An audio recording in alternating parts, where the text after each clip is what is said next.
everyone!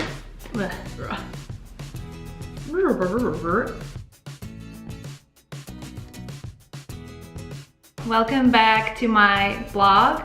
As you all know, this week we're focusing on blogging and what blogging is to me and how I started blogging. And today's topic is going to be how your blog should become your brand. And I feel like when you start blogging, you start figuring out a little bit your own brand. And nowadays we're all individuals are considered their own brand because we have Instagram, we have Facebook, and we post pictures of us with our names and our preferences, and we sort of dwell into all that surrounds our life, and people are getting to know us through our social media handles, which in the broader picture becomes an actual brand and what a brand is and what a brand represents. Especially if you have a lifestyle blog or a fashion blog or a beauty blog, even if you're a YouTuber or you just have a Tumblr, but your blog depends on your image and how you portray yourself. And I think that if your brand is well represented and you're telling the story well and you're actually being genuine, people can see that, people can feel it, and people can relate better to it.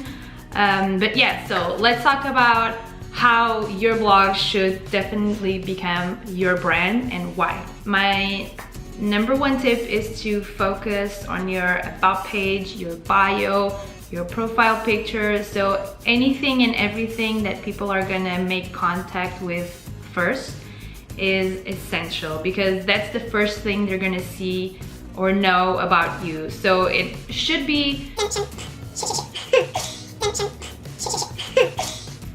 something short and sweet and just to the point. Just let people know who you are, where you come from, have something well sort out, because if brands, for example, want to collaborate with you, probably that's the first thing they're going to be looking at. It's important for people to know that there's a certain diversity around who you are, and you're a lot more than just pretty pictures. Number two, and I cannot stress out this enough, is to only write or only post or only do whatever it is you do if you really love it and if it's something that you genuinely and authentically would go for. If you're writing about something that you necessarily don't have a particular interest in, it can become very artificial, very boring even. And I mean, you want people to have a good time when they're reading your stuff or scrolling through your stuff. The job ends up way better done than if you're doing it just because. Okay, number three is telling the story as it is and try not to sugarcoat it that much. This comes a little bit in line with what I said before, and it's important to tell the story as it happened. If you're a genuine person, people can tell that and people can sense that, to take chances with your own blog and your own brand.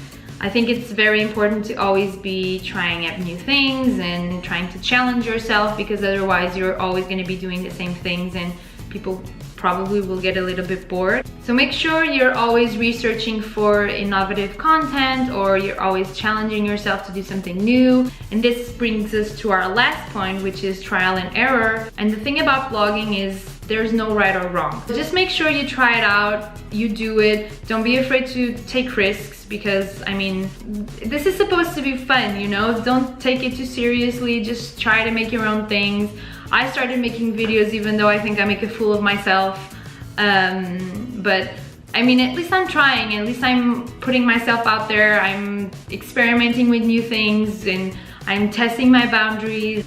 Remember that there's no wrong in trying, and at least you're doing it and you're not just saying you want to do it, you're actually doing it.